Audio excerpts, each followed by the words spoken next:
तर चला आता बऱ्याच दिवसातून जशी आपली मशीन आणली का तशी आपण त्याची सर्व्हिसिंग केलीच नाही आणि ऑइल सुद्धा चेंज केलं नाही. तर आज मी मशीनची सर्व्हिसिंग आणि ऑइल चेंज करणार आहे. तर मी दीपाली तुम्हा सर्वांचं स्वागत करते पुन्हा एकदा आपल्या छोट्याशा एका व्हिडिओमध्ये आणि स्वागत आहे तुमचं सर्वांचं. तर चॅनलवर नवीन असाल ना ताईंनो तर नक्कीच चॅनलला सबस्क्राईब करा, बेल आयकॉनला प्रेस करा, म्हणजेच तुम्हाला नवनवीन व्हिडिओ पाहायला भेटतील. तर चला आता आपण कामाला सुरुवात करूया. तर ही आहे बघा उषा कंपनीची माझी मशीन आणि याला 6 महिने तर घेऊन झालेलेच आहेत. तर याचं मी आतापर्यंत ऑइल चेंज केलं नाही.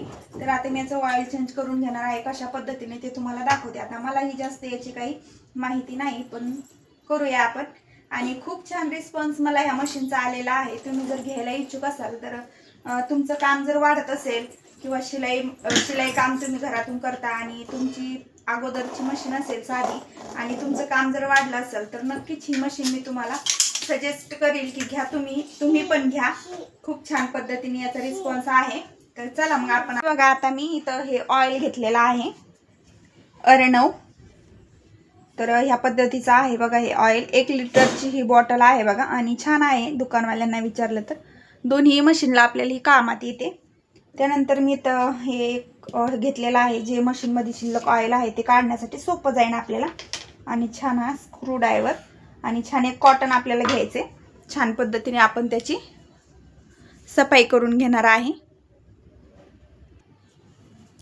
तर आपल्याला अगोदर आता हे काढून घ्यावं लागणार आहे. तर याच्यासाठी मला तिकडली जी पिन आहे आपली लावलेली ती काढून घ्यावी लागणार आहे अगोदर. तर मी ही पिन अगोदर काढून घेते बघा.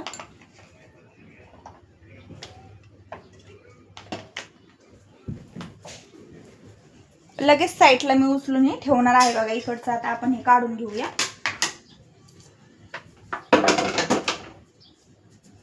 थोडीशी मागं घेते बघा मी मशीन, व्यवस्थित आपल्याला ठेवता येईल.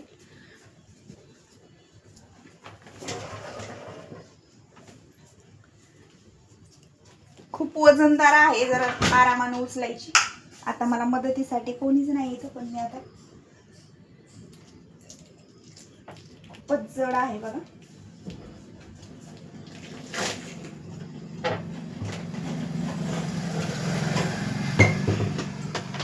हे बघा खूप लो ऑइल गेलेलं आहे बघा मशीनचं, बघू शकता. बघा मैत्रिणींनो, आता इथं इतकं डस्ट झालं होतं, याच्यात एवढी घाण बसली होती जाऊन. तर आता हे पूर्ण मला हाताने क्लीन करून घ्यायचं आहे. तुम्ही हातामध्ये ना हँड ग्लोव्ज सुद्धा घालू शकता आणि नंतर काढू शकता, कारण की याच्यात छोटे छोटे पार्ट असे आहेत की ते हाताला लागन म्हणून. तर जे लाकडी असतं त्याची शिळक वगैरे घुसायचं भीती वाटते, त्यामुळे हँड ग्लोव्ज घालून सुद्धा तुम्ही हे साफ करू शकता. त्यानंतर खालच्या साईडला सुद्धा पाईप आहे बरं का ऑइल काढून घेण्यासाठी. पण मला जे योग्य वाटलं का मी तसंच ऑइल काढून घेतलेलं आहे बघा. ह्या पद्धतीने जसं दाखवते तसं छान असं पूर्ण ऑइल आपण काढून घेतले. आणि नंतर आहे ना आपण हे ऑइल परत वापर करू शकतो ह्या ऑइलचा आपण. तर मी हे नंतर परत त्याच्यामध्ये टाकणार आहे. आणि दुसरी 1 लिटरची मी बॉटल आणलेलीच आहे. तर ती 1 लिटरची बॉटल मला 150 रुपयाला भेटलेली आहे. आणि मशीनसोबत जे ऑइल आलं होतं ते सुद्धा 150 रुपयालाच बॉटल होते, पण ती कंपनीची बॉटल मला कंपनीकडून आलेली होती. आणि आता हे मला वेगळ्या पद्धतीचे भेटले. तर असं काही नाही, तुम्ही म्हणसान आम्हाला मशीनसोबत वेगळं दिलं तर मग त्याच पद्धतीचं आपल्याला ऑइल लागेल का, तर तसं काही नाही. हे ऑइलसुद्धा आपल्याला मशीनला चालतं. तर चला मग आता बाकीची राहिलेली क्लिनिंग मी करून घेते. आणि कसा वाटला व्हिडिओ नक्कीच मला कमेंट करून सांगा. आणि तुम्हालाही काही माहिती असेल या बाबतीत, साफसफाई करायची, मशीनची क्लिनिंग कशी करायची, तर नक्कीच मला कमेंट करून सांगा. आणि पुढचा व्हिडिओ कोणता पाहायला आवडेल ते सुद्धा सांगा.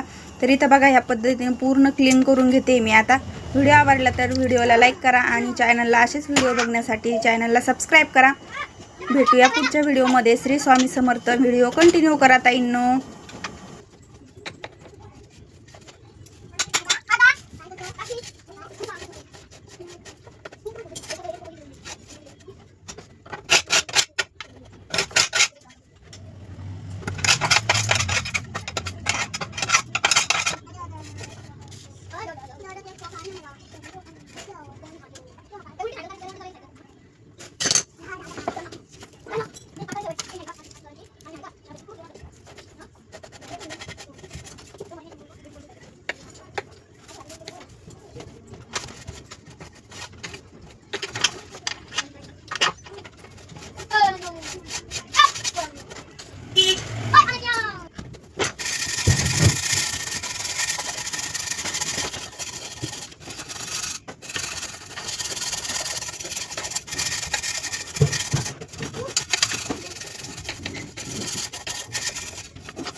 तर पहा ताईंनो, आता पूर्णपणे मी क्लिनिंग करून घेतलेली आहे. आता हे जे 1 लिटरची ऑइलची बॉटल मी घेतली होती ती आता आपण यामध्ये टाकून घेऊया आणि याच्यामधलं जे ऑइल आहे ते सुद्धा आपण याच्यात वापरू शकतो. नंतर आपण ते गाळून घ्यायचं. गाळणीने कचरा वगैरे त्याच्यातली घाण निघून जाते आणि परत आपण याच्यात ते वापरू शकतो.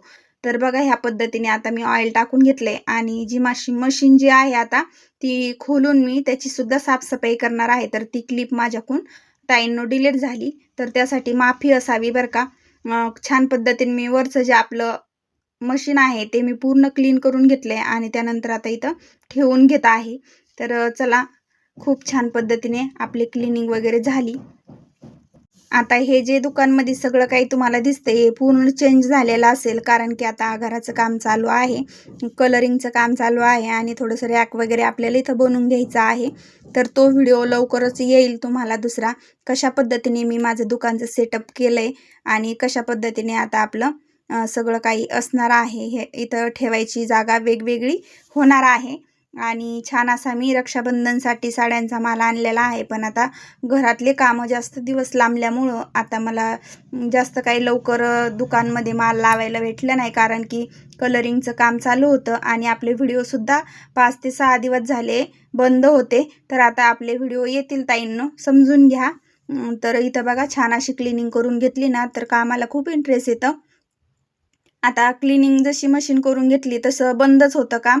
आता आजपासून मी चालू करणार आहे. आता हा व्हिडिओ मी अगोदर शूट करून ठेवला होता, पण एडिट करून टाकायला वेळच भेटला नाही. तर पहा इथं आता मी पूर्ण क्लीन केले आणि आता आपण इथं पिन लावून घेऊया आपल्या मशीनची. आता जे काही तुम्हाला ब्लाऊज वगैरे दिसतात तर हे पूर्ण सेटअप मी चेंज केलेला आहे असणार आहे पुढच्या व्हिडिओमध्ये.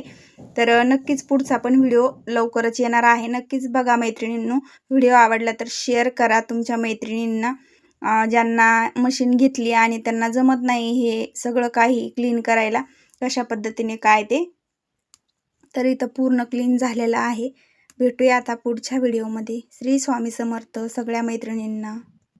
आणि ऑनलाईन साड्याचा आपल्याला व्यवसाय चालू करायचा आहे तर नक्कीच सपोर्ट करा.